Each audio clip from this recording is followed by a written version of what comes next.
this episode of my TV, I'm giving you an overview of speaker photography and how you can use professional speaker photography to dramatically increase the success of your professional speaking career. For the very best branded headshots, ideas and inspirations, you should 100% subscribe to this channel. If you hit the bell, you're going to be notified every single Friday when a new video drops. If you've always wondered what the real difference is between hoping the event photographer is going to catch you on stage looking good in your talk and paying a little bit extra and hiring a professional private speaker photographer like me, by the end of this episode, you're going to understand all of the subtle differences that are involved. I've shot all over the world for a lot of different successful professional speakers. What you might not know about me is that I've also shot a lot of event photography. Now this has ranged from giant cheerleading conventions to your run-of-the-mill business conference. This puts me in a really great position to be able to explain to you what the differences are between these two types of photography. Let's just start out by being super duper crystal clear. Speaker photography is different to headshots photography. If you're a professional speaker, it's really, really important that you have a professional headshot of yourself.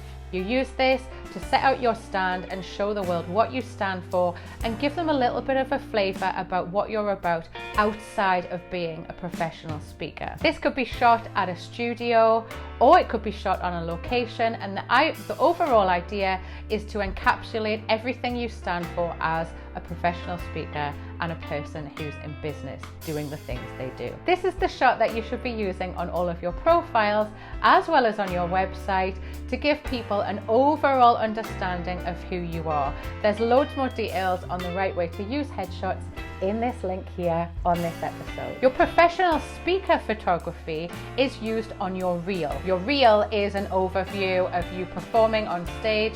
Can be moving video, can be sound, and it can be stills as well. You want it to be a multimedia experience, and when somebody watches it and takes it in, they have to book you right now because you're the perfect person for their event. Most professional speakers have a speaker section on their website, and this is also where you need to use your professional speaking photographs. It gives people a quick visual understanding of the scale of room, the scale of audience that you're confident in being able to command, and it gives people an overview of all of your experiences and where you've spoken before. You can do that much better with professional speaking images of you talking at that event. It's a great visual way to just underline why you command the fee that you command to appear.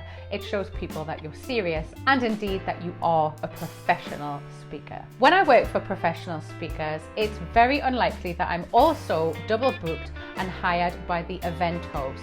And that's intentional. When I do it this way, it means that I can dedicate all of my photography attention on what you need when you're on the stage speaking. Now this involves a little bit of event prep before we even get there. It gives me the chance to learn if you've got any really key moments happening in your talk this time around, and I'm going to be able to get a really clear understanding of how you're planning on using this appearance to leverage yourself in your plans and what your particular goals are. It also means that I can form a really specific shot list exactly tailored to what you need right now. Maybe right now on your reel, all you've got is a bunch of really wide angle shots where you're itty bitty on stage, which is great to show the scale of the room, but actually it's having an effect on your reel where everything's kind of blah and the same all the time. And what you really need right now is great images, super close up, and maybe one in front of the event logo because it's a really crucial event that you're so thrilled that you're speaking at. Maybe you have a really nice chill approach when you're up there on the stage. You know, you kind of meander from one side of the stage to the other. Everyone loves your voice because it's really chill and calming. But unfortunately, because that's your style, you've ended up with a load of event photos where your eyes are kind of half blinked and maybe your mouth's like catching flies because of the way that you talk. Or perhaps you're really frenetic on stage. Maybe you're totally opposite and you're zipping around on stage, you like to dance around, jump around, you've got weird gesticulations like Mick Jagger, and this has resulted in you having a bunch of event style photos where you look a little bit weird, a little bit like Jumpin' Jack Flash, and not in a good way. When I'm shooting just for you, I can take your entire talk to give you the first, 5 minutes for you to get into your groove, and then when you're really into your pace, I can zone in on that and capture that as your photographer.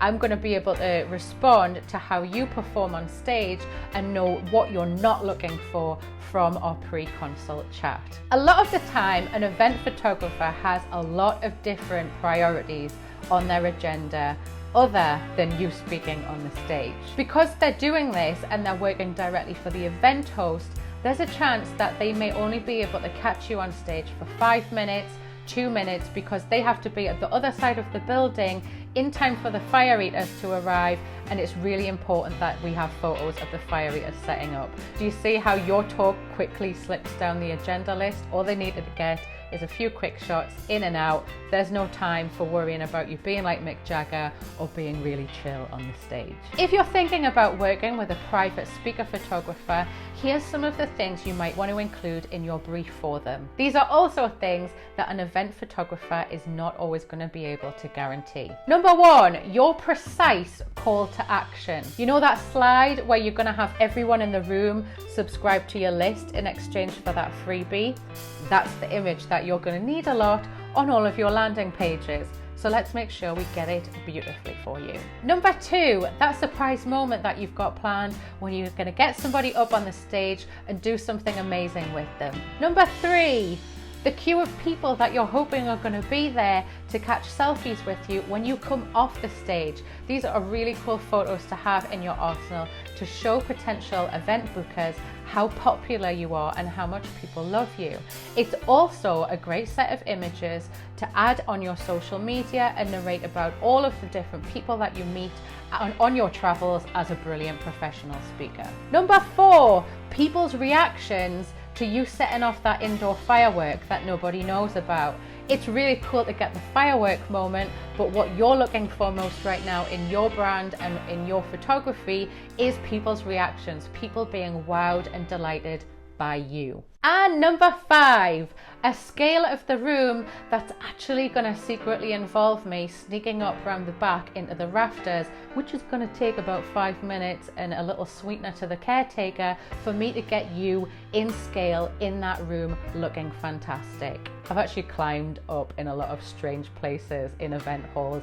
My mind goes to that now. So if I go to a new event space, I want to know all the secret passageways to get up to the top, to get all the fun shots. What you might not know about professional event photography is that budget is always king. Whether you're hosting the event and doing all of the arrangements yourself, or you're working with an event planner as an intermediary to help you put on an event, anybody planning an event is already on a really, really tight margin compared to all of their ticket sales and all of their outgoings. So something like event photography has to be done as lean as possible.